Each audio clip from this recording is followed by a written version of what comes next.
Los lunes en Hoy por Hoy Guadiato, Diálogos. Un encuentro con el mundo de la ciencia, de las letras. Diálogos. Francisco Javier de los Ríos te invita cada lunes a las 13:30 a una entrevista al detalle con invitados de renombre provincial, nacional e internacional. Diálogos, con la firma del profesor Francisco Javier de los Ríos.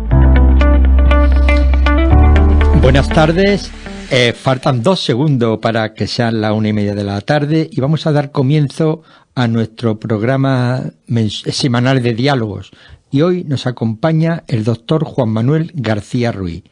El doctor García Ruiz es actualmente profesor de investigación ad honorem en el Instituto Andaluz de Ciencias de la Tierra del CSIC, donde fundó el Laboratorio de Estudios Cristalográficos LEC, centro líder en cristalización y crecimiento de cristales. Su trayectoria académica y científica pasa por ser doctor en ciencia por la Universidad Complutense, con estancias postdoctorales en el Centro de Microscopía Electrónica de la Universidad de Amberes y en el Laboratorio de Investigación de Materiales de la Universidad Estatal de Pensilvania, profesor titular de la Universidad de Cádiz, profesor de investigación en el CSIC hasta que se jubiló en el 2023 y profesor investigador en el Centro Internacional de Física de Donostia hasta la actualidad. Es descubridor de los biomorfos, estructuras inorgánicas autoorganizadas que replantean los límites entre lo mineral y lo biológico, claves para entender el origen de la vida y el diseño de materiales avanzados. Es un científico interdisciplinar que busca explorar las fronteras como la frontera entre el mundo de la vida y el mundo del mineral o la frontera entre la ciencia y el arte. Trabaja en proyectos internacionales que estudian tierra primitiva, el origen de la vida, la formación de grandes cristales, la cristalización en el espacio o la detención de la vida en el universo. Es creador de un espectáculo, La cristalización de la danza, en el cual colabora Vanessa Aybar y María Marín. Contribución emblemática, podríamos destacar el estudio de cristales gigantes con el liderazgo en la investigación de los cristales de yeso de Naica en México y Pulpi en Almería, los más grandes del mundo, revelando sus mecanismos termodinámicos y geoquímicos únicos, teorías innovadoras como sobre el papel de los minerales como las plataformas moleculares en la emergencia biomolecular compleja, cristalización en condiciones extremas, diseño de la Granada Crystallization Box, dispositivo utilizado en más de 20 misiones espaciales de la NASA, la ESA y la JAXA, para estudiar la cristalización en microgravedad, experimentos en la Estación Espacial Internacional y colaboraciones con agencias como la NASA, fundador de Triana Ciencia y Tecnología, empresa pionera en la transferencia de tecnología en cristales, director de la Internacional Escuela de Cristalización, etcétera, etcétera. No me quiero extender, reseñar un par de premios internacionales como el Frank Prize de la Organización Internacional de Crecimiento de Cristalino por la contribución fundamental al crecimiento de los cristales en 2023 y Elizabeth Wood Prize de la Asociación Cristalográfica Americana. Y creo que vamos a darle la bienvenida al doctor García Ruiz. Doctor García Ruiz, buenas tardes. Muy buenas tardes, Francisco Javier, muy buenas tardes. Bueno, es un auténtico honor darle la bienvenida, porque con todo lo que acabo de decir, siendo una parte ínfima de su reseña curricular, ya se habrán dado cuenta de que hoy tenemos con nosotros a una de las grandes figuras de la ciencia de nuestro país. Juan Manuel García Ruiz es un científico de referencia internacional, pero también un apasionado del conocimiento, de la belleza de los cristales y de su capacidad para inspirar a generaciones enteras.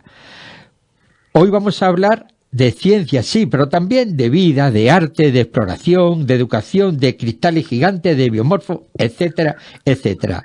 Y vamos a aprovechar los 26 minutos escasos que nos quedan, que serán muy cortos, para empezar a que nos deleite con sus explicaciones. Y la primera pregunta que me surge es, ¿cómo nació su fascinación por los cristales? ¿Fue una vocación temprana o surgió con la investigación? Fue una vocación temprana, porque yo me topé con los cristales y con ese maravilloso mundo que había alrededor suyo cuando estaba haciendo el bachillerato, con 16 años. Tuve un profesor, yo creo que casi todo el mundo nos han marcado los profesores y las profesoras de instituto, ¿no?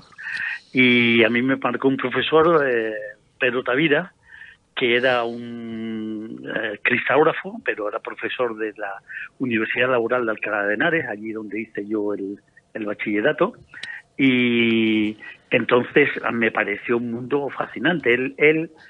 Él hizo la tesis con el que después hice yo la tesis, que es el profesor José Luis Amorós, que estaba entonces en Estados Unidos, y entonces pues yo me conocía los libros de Amorós, conocía pues no solamente la parte científica, ¿no?, y técnica de la cristalografía, sino también el apasionante mundo que hay alrededor de los cristales y su papel en la historia, ¿no? Entonces fue una muy temprana. Yo siempre me acuerdo que en la Universidad Laboral de Alcalá de Henares era una institución maravillosa, una institución, estamos hablando de la época del franquismo, pero una institución maravillosa. Yo tenía unos profesores y tenía unas instalaciones excelentes. Todavía nos reunimos los compañeros de bachillerato de aquella época, todos los años, y lo seguimos diciendo, ¿no?, que tuvimos una suerte enorme. Y teníamos una psicóloga, y entonces esa psicóloga me decía, ¿qué es lo que tú quieres hacer? Y yo decía, es que estoy entre la paleontología por un lado y la cristalografía por otro, ¿no?, porque me gustaba mucho la paleontología humana. Y entonces ella me dice, yo creo que mejor la cristalografía, y ahí ya tendrás posibilidad, porque lo que he hecho en mi vida profesional es unir la cristalografía con el mundo de la biología, ¿no? La vida. Bueno, ¿y qué desafío se enfrentó al investigar los cristales gigantes como los de Naica en México? Bueno, eso fue un regalo de la suerte, del destino, ¿no? Yo gracias a una amiga que me avisó de que habían encontrado las minas de Plinio en Segóbriga, que es una ciudad romana que está ahí en Cuenca, Margarita Díaz. Ella me habló de esas minas, porque no vienes y nos ayudas a estudiar los cristales que aparecieron ahí, gigantes de 2 metros y tal. Y entonces a partir de ahí empecé a buscar para conocer, para investigar, y me topé con que en Naica, que está en Chihuahua, en la frontera de México con Estados Unidos, pero en México, me encontré que allí había unos cristales también, unas grutas de cristales enormes, y cuando fui a visitarlos justo habían descubierto, pues, unos meses antes, lo que se conoce bien como la cueva de los cristales gigantes, cristales de 11 metros de tamaño, una cosa maravillosa, ¿no? Entonces el reto fue enorme, porque por un lado era un reto intelectual, ¿no?, de explicar cómo se ha podido formar esa maravilla que llamamos la Capilla Sistina de la cristalografía, ¿no? Uh-huh. Y por otro lado un reto físico, porque las condiciones eran muy difíciles. Es un sitio en el que puedes estar pues 5 minutos, aguantar 5 minutos, 6 minutos en esa cueva de cristales gigantes. Tienes que salir porque la temperatura y sobre todo la humedad es muy alta, ¿no?, y no puedes aguantar más de 5 minutos. Entonces fue un reto muy bonito, sí. Bueno, ¿y por qué hacen tan excepcionales los cristales tanto de Pulpí en Almería como Naica en México? Pues porque son cristales de unos tamaños y de una calidad en el sentido de transparencia maravillosos. Entonces hay pocos sitios en el mundo en el que se den ese tipo de cristales. Y tenemos Naica, tenemos Segóbriga, tenemos Pulpí en Almería y el Teniente en Chile. Pocos sitios. Puede que lo haya en otros sitios. Lo que pasa es como son cuevas y que están subterráneas, ¿no? Pues entonces tiene que haber una actividad minera para que lo saquen a la luz, ¿no? Ahora mismo son estos 4 sitios, y claro, las condiciones para que se puedan dar esos cristales son unas condiciones muy específicas, muy difíciles, y entonces, claro, tienen un tremendo interés, por un lado, por la belleza, hoy en día, por ejemplo, Pulpí, pues hay miles de visitantes a esta geoda magnífica que tienen allí, que la han puesto visitable y han realizado un museo minero magnífico. Y claro, pues es una cuestión por un lado de belleza y por otro lado de interés cristalográfico, ¿no? Pero claro, la belleza es una de los cristales siempre han fascinado a la humanidad. Nos fascinan ahora, pero nos fascinan desde hace muchísimo tiempo. Y cuando digo muchísimo tiempo es que los cristales de cuarzo, que seguramente los que nos están oyendo saben a qué me refiero, estos cristales de cuarzo son los primeros objetos que coleccionan los homínidos que sepamos desde hace casi 800.000 años.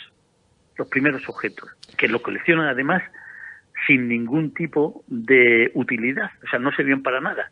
Eran cristales de 3, 4 centímetros, no servían ni como armas, ni como utensilio, como herramientas, ni siquiera como joyas.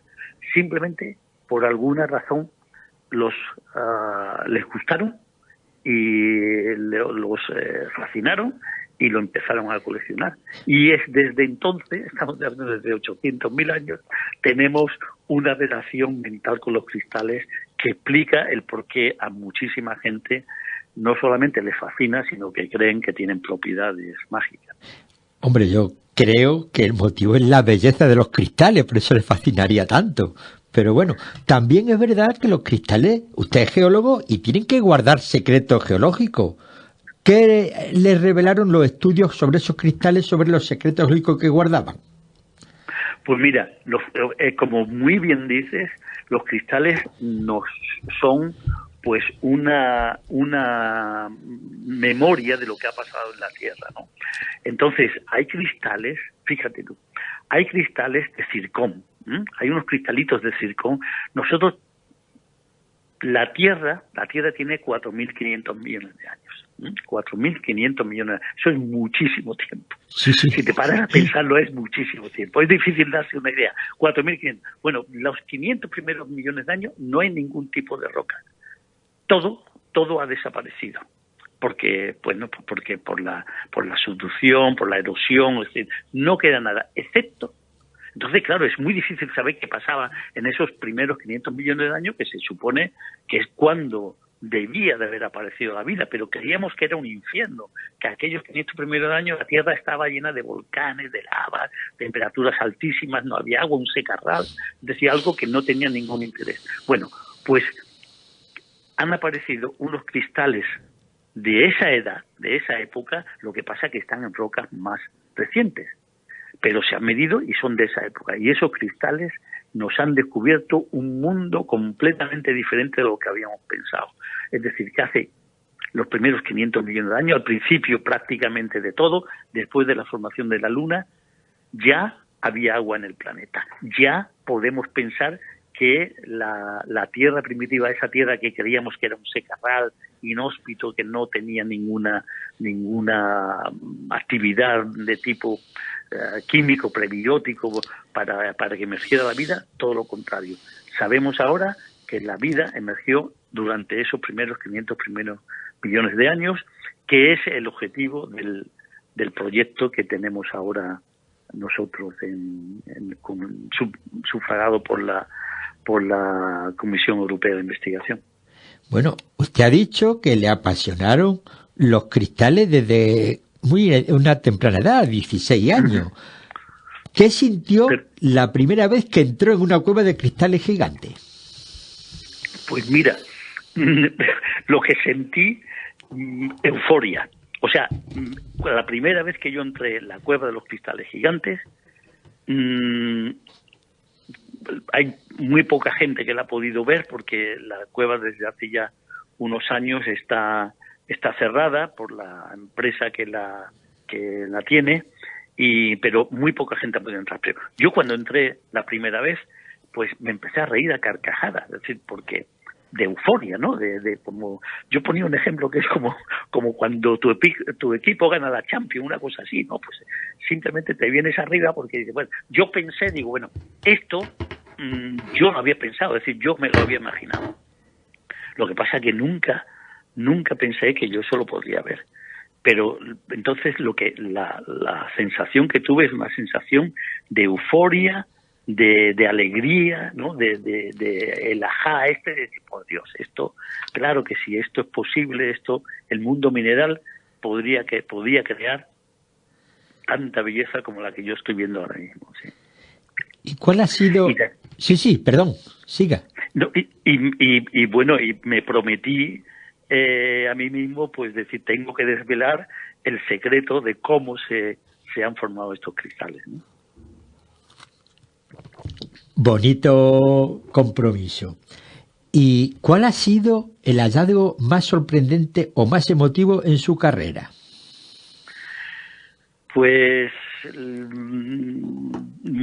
varios. Es que en una carrera científica yo ya tengo una edad en la cual pues he vivido mucho y he vivido muchos apasionantes estudios, viajes de campo. Entonces, a lo largo de mi vida pues he tenido muchos momentos de estos de eureka, ¿no? De momentos en los cuales pues descubre, por ejemplo, el descubrimiento de los biomorfos, ¿no? Que esto pues fue una cosa muy diferente. Yo estaba buscando hacer un experimento con otro objetivo y de pronto te encuentras con algo, ¿no? Me encontré con algo que esto es una cosa absolutamente impensable. Es decir, ¿cómo es posible si yo estoy cristalizando, que con eso buscando cristales que son estructuras geométricas, ¿no? Muy con poliédricas, muy frías, con líneas rectas, con caras planas, lo que son los poliedros, ¿no? Uh-huh. Yo me encontré algo absolutamente parecido a la vida, ¿sí? Con curvaturas, con formas, con trenzas, con hélices. Y bueno, lo primero, yo creo que ahí está el secreto un poco de la mentalidad científica, es decir, en no rendirte, ¿no? Así, bueno, esto, comprobar que no te has equivocado, comprobar otra vez, y si sale lo mismo y está él, dice, bueno, pues aquí estoy, algo ha pasado que yo no entiendo, busca si otros lo han entendido, si otros lo han buscado antes.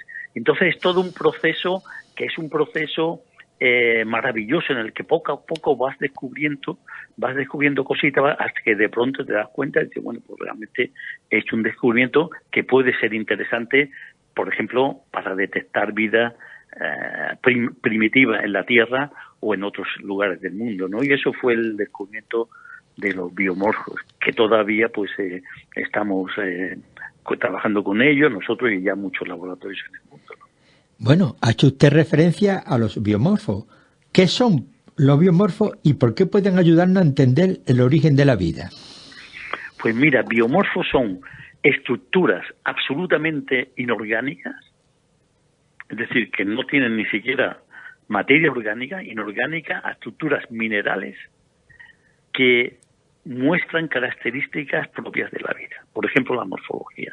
Si yo te enseño un biomorfo hecho de carbonato, que es cal, y sílice, que es arena, o sea, material absolutamente inorgánico, cal y arena, no lo puedes distinguir morfológicamente de una bacteria, no lo puedes distinguir de un microorganismo.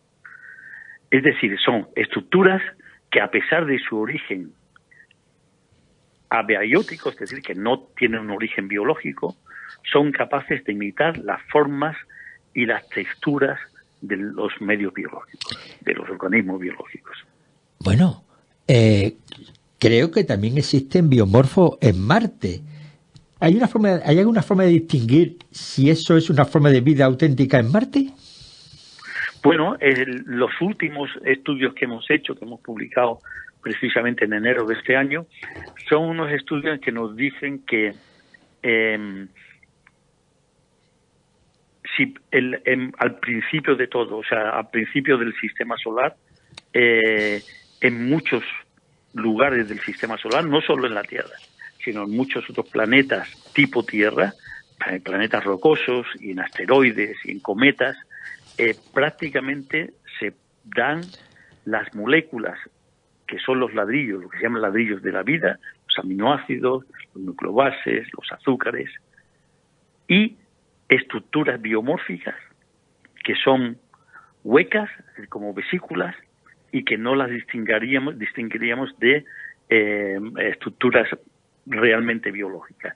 Es decir, que si ahora en Marte, que hay unos robots que tiene la NASA, y nosotros estamos trabajando con la Agencia Espacial Europea en llevar un robot a Marte, ¿no?, que se mueva por la superficie para buscar pruebas de vida, si encontramos esos ladrillos moleculares, es decir, aminoácidos o nucleobases, y formas orgánicas parecidas a las de la vida, eso no quiere decir que hayamos encontrado vida, sino que eso es la prueba de lo que nosotros llamamos protomundos, es decir, algo que debió de ocurrir en Marte, aquí en la Tierra, en muchísimos otros lugares del sistema solar, de la galaxia y del universo, y que pueden haber evolucionado químicamente para llegar a la vida, o puede que no, o puede que se hayan quedado en algo como es Titán, hoy en día, los Ganímedes, en los cuales hay mucha materia orgánica,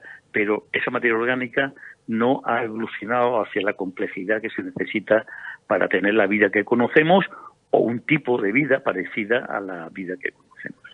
Bueno, antes me quedé con una pregunta sobre los cristales gigantes, pero como usted hizo alusión a los biomorfos, pues me he derivado ahí un poquito, pero no quiero dejarla sin hacer. Supongo que debe ser complicado la investigación de los cristales gigantes sin dañarlos, porque si hay una joya habrá que conservarlas. Claro. Nosotros, cuando hemos estado estudiando los cristales gigantes en Naica o en el Teniente ya estaban un poco deteriorados, pero en Naica, que era una zona pristina, ¿no?, que no se había todavía dañado, ahí hemos tenido todas las precauciones para que no se dañen. Fíjate que son cristales, los cristales gigantes son cristales de yeso, cristales transparentes, son cristales que en el mundo romano ya se conocían, en Segóbriga los sacaban porque eran cristales transparentes de lo que llamaban lapis specularis o cristal de España. Esos cristales eran unos cristales que en el siglo I antes de Cristo, claro, no había todavía el vidrio plano, no existía el vidrio plano. Entonces, si tú querías tapar las ventanas de tus palacios o hacer invernaderos, no podías utilizar el vidrio plano. Entonces lo que se utilizaba era el cristal de Hispania, que era el cristal que se sacaba de Segóbriga, también de otros sitios del sur de España, de Almería, y esos cristales se esfoliaban y se llevaban a Roma y de ahí a todo el imperio, ¿no? Y tenían un valor enorme en esa época. Esos son los cristales gigantes de Segóbriga, y los de Pulpí y los de Naica. Y por supuesto hay que cuidarlo, por ejemplo, en la geoda de Pulpí se visita toda la mina, que es preciosa, y se visita la geoda, pero solamente te asomas a verla. Por supuesto no se puede entrar dentro. Bueno, retomo otra vez lo que hablaba usted sobre los biomorfos. ¿Qué ventaja ofrecen los minerales como plataformas moleculares para la síntesis de las biomoléculas? Pues mira, aparte de los biomorfos, es que nosotros sostenemos y bueno, hemos descubierto ya y probado experimentalmente que las moléculas los minerales son fundamentales para la síntesis, son catalizadores de la síntesis orgánica. Hay un experimento que probablemente muchos de los que nos oyen conocen, que es el famoso experimento de Miller. Es un experimento que se hizo hace 70 años y fue el que abrió la puerta a lo que es el origen, los estudios del origen de la vida. Este hombre era entonces un joven estudiante de doctorado, y entonces él lo que le propuso a su supervisor de tesis es decir, mira, ¿por qué no ponemos dentro de un reactor pues las moléculas que tú dices que existían en la Tierra primitiva, que era fundamentalmente hidrógeno, metano, amonio y nitrógeno, le ponemos un par de electrodos para hacer una chispa que emulara los rayos que había en la Tierra primitiva, y así suministrar energía a la posible reacción que se pueda dar. Le ponemos agua para emular los océanos que hubiera o los lagos que hubiera y va a ver qué pasa. Entonces hizo el experimento y demostró que de la nada, prácticamente, es decir, de una mezcla de gases, podían sacar los aminoácidos y las nucleobases. Ese fue un experimento crucial, famosísimo, está hoy en día en los libros de texto, todo el mundo lo conoce. Bien, lo que hemos demostrado nosotros es que si tú haces ese experimento en vez de en un reactor, como hizo este hombre, y todos los laboratorios que después han emulado su experimento, lo haces en vez de un reactor de borosilicato, lo haces en un reactor de teflón, el experimento no funciona. Quiere decir que necesitas la sílice para catalizar la reacción que encontró Miller. Y eso es lo que estamos ahora desarrollando en nuestro laboratorio. Es decir, hacer experimentos de este tipo, de síntesis orgánica, emular la tierra primitiva, cómo se estaban formando en ese momento las moléculas de la tierra primitiva y ver el papel específico que juega cada tipo de mineral en estos experimentos de síntesis y ver hasta dónde podemos llegar en la complejidad de las moléculas orgánicas que podemos formar para entender el problema del origen de la vida. Por lo tanto, ¿esos estudios pueden ayudar a una búsqueda de vida extraterrestre? Claro, o sea, pueden ayudar a entender lo que nosotros nos encontremos en el futuro próximo en estos experimentos que se están haciendo, o sea, estos rovers que se han enviado a la superficie de Marte, los que vamos a enviar ahora, los sondas que se han enviado a meteoritos y a cometas, ¿no? Y entonces entender lo que ahí se está buscando.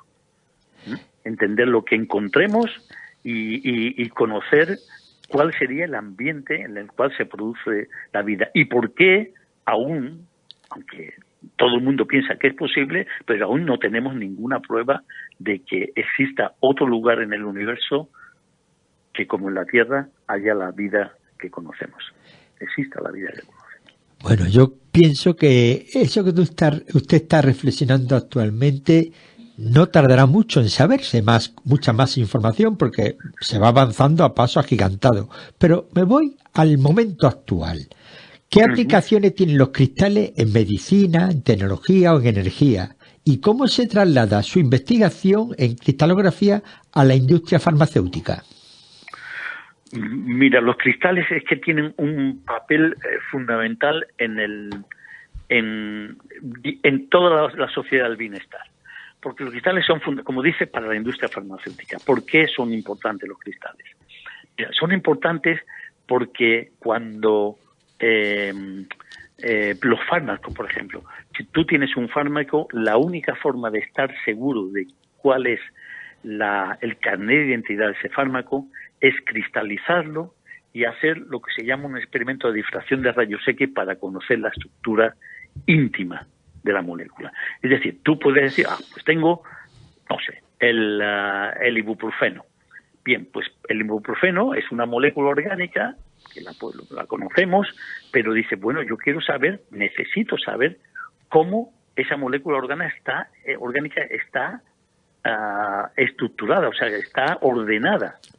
Entonces quiero tener una molécula, una imagen, dice, pues yo tengo aquí un átomo de carbono y a 1.25 astros, una distancia pequeñita, tengo uno de oxígeno, si giro tantos ángulos voy a tener uno de hidrógeno, es decir, una maqueta en 3 dimensiones de la estructura. Bueno, eso, la única forma de conocerlo es haciendo difracción de rayos X de un cristal.